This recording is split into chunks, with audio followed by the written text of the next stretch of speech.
Hello everyone, I welcome you all to spoken English hub. This is Deepak Tiwari और इस video में हम लोग जानने जा रहे हैं यूज़ सब्जेक्ट और सब्जेक्ट के साथ में आएगा हैड टू और फिर उसके बाद एक्शन होगा। असल में इसका यूज़ हम तब करते हैं जब कोई काम हमने पास्ट में किया हो और वो मजबूरी में किया हो, मतलब पास्ट की मजबूरी के बीते हुए समय के मजबूरी वाले वाक्यों के लिए इसका यूज़ करते हैं हम। और इसको पहचानने का भी हो सकता है कि सेंटेंस के लास्ट में आ जाए कि ना था, जैसे मुझे जाना था, मुझे काम करना था, मुझे काम करना पड़ा, मुझे काम करना पड़ा था, मुझे काम करना पड़ता था। इसमें कुछ भी ऐसा आएगा ना सब में मजबूरी दिख रहा है, या फिर मुझे बताना पड़ता था, मुझे बताना पड़ रहा था या आना पड़ रहा था, कुछ भी ऐसा दिखेगा ना तो उसमें मजबूरी मेन झलकना चाहिए। इच्छा की बात नहीं, मजबूरी होना चाहिए, तभी हम हैड टू का यूज़ करते हैं। इसके हम कुछ सेंटेंसेज और एग्जाम्पल देखते हैं और देखते हैं कि कैसे इसका क्या करना है नोट्स पे चल के, then definitely it will be clear. तो देखिए यहाँ पे हमने सब्जेक्ट लेना है, सब्जेक्ट ऑल। ऑल सब्जेक्ट का मतलब है कि जितने भी सब्जेक्ट होते हैं आई यू वी दे, वो सारे सब्जेक्ट मैं यहाँ दिखा देता हूँ। देखिए ये सारे सब्जेक्ट्स हैं, तो ये सारे सब्जेक्ट्स आप ले सकते हैं इनमें से। जैसे आई का मतलब मैं, वी मतलब हम लोग, दे मतलब वे लोग, यू मतलब आप या आप लोग, दीज मतलब ये सब, दोज मतलब वे सब, और वन प्लस से मतलब है कि एक से ज़्यादा कुछ भी हो।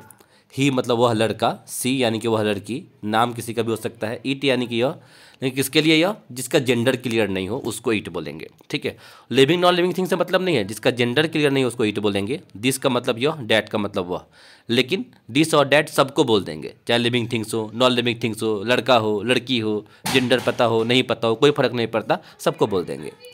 और फिर कुछ एक वर्ड्स ऐसे हैं जिसकी शुरुआत या तो एनी से, एवरी से, ईच से, नो से या फिर सम से होता है। ऐसे सेंटेंसेस का यूज़ हम इसमें करते हैं। मतलब कि इस तरह से कुछ भी आएगा ना तो उनसे बहुत सारे वर्ड्स पर, से एनी है, any one, any body, any thing, every से एवरी वन, एवरीबॉडी, एवरीथिंग, ऐसे बहुत सारे सेंटेंस बन सकते हैं, मतलब सब्जेक्ट्स बन सकते हैं, तो इनसे बन जाएंगे। तो उसी के बारे में इसमें बताया। और फिर हम हैड टू लगाएंगे, फिर एक्शन लगा देंगे, जो काफ़ी इजीली होगा। तो पहला सेंटेंस है यहाँ पे कि I had to go with him, मुझे उनके साथ जाना पड़ा। एक लड़के कोई बोला है यहाँ पे, कोई एक हिम है, मतलब कोई लड़का है, मैंने कहा I had to go with him, मुझे उनके साथ जाना पड़ा। ये यहाँ पे एक सेंटेंस है। हम इसे कुछ एग्जाम्पल्स देखते हैं, वहाँ पे आप बच्चे समझ पाएंगे। ठीक है, देखिए यहाँ पे सेंटेंस हम देखते हैं एग्जाम्पल्स के तौर पे। जैसे सेंटेंस है यहाँ पे कि I had to sleep outside, मुझे बाहर सोना पड़ा। ये पहले वाला सेंटेंस का मतलब हुआ कि मुझे बाहर सोना पड़ा। I had to sleep outside, मुझे बाहर सोना पड़ा। हो सकता है गेट लॉक था, दरवाज़ा बंद था, या सब सो गए थे, लाइक दिस। अगला है I had to eat something, sorry माफ करना, he had to eat something, उसे कुछ खाना पड़ा।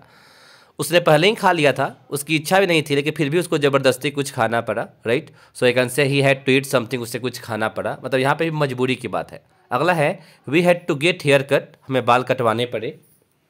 नेक्स्ट वन है he had to tell a lie, उसे झूठ बोलना पड़ा। और इसके बाद है we had to take permission, हमें परमिशन लेना पड़ा। इस तरीके से सेंटेंस हो गया हाँ वाला। राइट, अब हम कुछ सेंटेंस देखते हैं नहीं वाले, नेगेटिव वाले। नहीं वाला पहला सेंटेंस है यहाँ पे कि I didn't have to ask anything, मुझे कुछ भी नहीं पूछना पड़ता था। I didn't have to ask anything, मुझे कुछ भी नहीं पूछना पड़ता था। इसी बात को हम ऐसे बोल सकते हैं कि I had not to ask anything, मुझे कुछ भी नहीं पूछना पड़ता था, मतलब सेम ही है। यहाँ पे हमने डिडंट हैव टू बोला है और यहाँ पे हैड नॉट टू बोला है, दोनों का मतलब सेम हो रहा है। राइट, तो इसके भी कुछ एक एग्जाम्पल्स देख लेते हैं। पहला सेंटेंस है यहाँ पे कि we had to face difficulties, और sorry we didn't have to face difficulties, हमें डिफिकल्टीज़ फेस नहीं करना पड़ा। सेकेंड वन है you didn't have to write in class, आपको क्लास में नहीं लिखना पड़ता था। You didn't have to write in class, आपको क्लास में नहीं लिखना पड़ता था। और अगला है we had not to get hair cut, हमें बाल नहीं कटवाना पड़ा। अब यहाँ पे समझना कि डिडंट हैव टू या हैड नॉट टू दोनों का मतलब सेम ही है, तो वही बात हमने यहाँ भी किया है कि we had not to get hair cut, हमें बाल नहीं कटवाना पड़ा। और इसके बाद है he had not to tell a lie, उसे झूठ नहीं बोलना पड़ा, लाइक दिस। इसी का उपाय है, मतलब इसी के जैसा सेंटेंस है कि उसे झूठ नहीं बोलना पड़ा। और अगला है we had not to take permission, हमें परमिशन नहीं लेना पड़ता था, लाइक दिस। तो इस तरह से सेंटेंसेस हो जाएंगे। मतलब कि हमने यहाँ डिडंट हैव टू किया है, यहाँ पे हैड नॉट टू किया है, यहाँ पे डिडंट हैव टू किया है, यहाँ पे हैड नॉट टू किया है, और बाकी मीनिंग तो सेम है ही, इस तरीके से जो मीनिंग है। ठीक है, अब थर्ड वाले पे आते हैं, क्या वाला, जहाँ पे सवाल हो रहा है। तो पहला सेंटेंस है यहाँ पे कि did you have to carry charger, क्या आपको चार्जर ले जाना था। या फिर had you to carry charger, क्या आपको चार्जर ले जाना था। ये दोनों का मतलब बिल्कुल सेम है, डिट्टो है, कोई भी चेंजेस नहीं है दोनों में, ये बात आपको ध्यान रखना है, राइट। तो इसलिए कुछ हम एग्जाम्पल्स देखते हैं।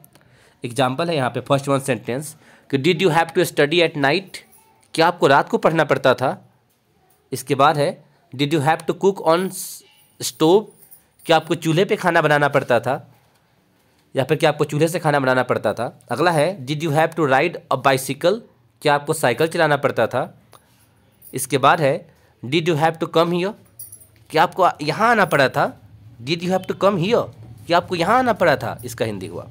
लास्ट वाला है did she have to cut onion, क्या उसे प्याज काटना पड़ता था, लाइक दिस। तो इस तरह से सेंटेंस हो गया है क्या वाला, इंटरोगेटिव वाला। अब फोर्थ वन सेंटेंस है यहाँ पे नहीं के साथ क्या वाला। यहाँ पे सेंटेंस है did I have to wait whole day, sir आपका didn't I have to wait whole day, क्या मुझे पूरा दिन वेट नहीं करना पड़ा था। अब इसी बात को हम ऐसे बोल सकते हैं कि did I not have to wait whole day, क्या मुझे पूरा दिन वेट नहीं करना पड़ा था। यहाँ पे हमने डिडंट हैव टू किया है, यहाँ पे did I not have to किया है, दोनों का मतलब सेम ही है। तो सेंटेंस है didn't I have to wait whole day, क्या मुझे पूरा दिन वेट नहीं करना पड़ा था। या फिर hadn't I to wait whole day, क्या मुझे पूरा दिन नहीं इंतजार करना पड़ा था। या फिर ऐसे भी हो सकता है कि had I not to wait whole day, क्या मुझे पूरा दिन वेट नहीं करना पड़ा था। इस तरह से सेंटेंसेस ये हो जाएंगे। तो ये बात आपको अच्छे से ध्यान रखना है कि चारों तरीके से हो सकता है। हम इसके कुछ एग्जाम्पल्स देख लेते हैं फोर्थ वाले का, जिससे अच्छा क्लियर हो पाएगा, राइट। तो यहाँ पे सेंटेंस है didn't they have to work, क्या उन लोगों को काम नहीं करना पड़ता था। अगला है didn't they have to repent, क्या उन लोगों को पछताना नहीं पड़ा था, क्या उन लोगों को पछताना नहीं पड़ा था। नेक्स्ट सेंटेंस है, थोड़ा सा ऊपर कर दो मैं इसे, ये कि didn't you have to apologise, क्या आपको माफ़ी नहीं मांगना पड़ा था।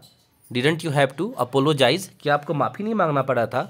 और इसके बाद है didn't Dhananjay have to take exam, क्या धनंजय को एग्ज़ाम नहीं देना पड़ा। और इसके बाद सेंटेंस है didn't he have to do night shift, क्या उसे नाइट शिफ्ट नहीं करनी पड़ती थी, क्या उसे रात्रि का जो शिफ्ट है, नाइट शिफ्ट है, उसे नहीं करना पड़ता था। ये हो गया फोर्थ टाइप में, राइट। हम जब फिफ्थ नंबर देखते हैं हम इसका पांचवा नंबर सेंटेंस, जो कि WH वर्ड से जुड़ा हुआ होगा, राइट। तो सेंटेंस है यहाँ पे to whom else did you have to request, आपको किस किस से रिक्वेस्ट करना पड़ा। To whom else did you have to request, आपको किस किस से रिक्वेस्ट करना पड़ा। और इसी बात को हम ऐसे भी बोल सकते हैं यहाँ वाले पे कि to whom else had you to request, आपको किस किस से रिक्वेस्ट करना पड़ा, मतलब सेम ही है इसका।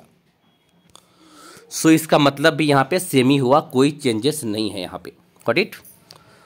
अब इसी बात को समझना आप थोड़ा सा आगे कि एक सेंटेंस दूसरा वाला यहाँ पे है कि to whom did you have to call, to whom else है, to whom else did you have to call, आपको किस किस को कॉल करना पड़ा। और इसका मतलब भी सेम ही है यहाँ पे ये वाला कि to whom else had you to call, आपको किस किस को कॉल करना पड़ा, मतलब कोई फर्क नहीं है, ये दोनों सेम है और ये दोनों भी सेम है, राइट, आपस में। तो पहले वाले का मतलब हुआ to whom else did you have to request, आपको किस किस से रिक्वेस्ट करना पड़ा। और इस वाले का मतलब है to whom else did you have to call, आपको किस किस को कॉल करना पड़ा, राइट। हम इसके भी कुछ एक एग्जाम्पल्स देख लेते हैं। तो यहाँ पे सेंटेंस है कि where did you have to go, आपको कहाँ जाना पड़ा या फिर आपको कहाँ जाना पड़ता था। इसके बाद है for whom did you have to earn, आपको किसके लिए कमाना था। इसके बाद है what did you have to do, आपको क्या करना था।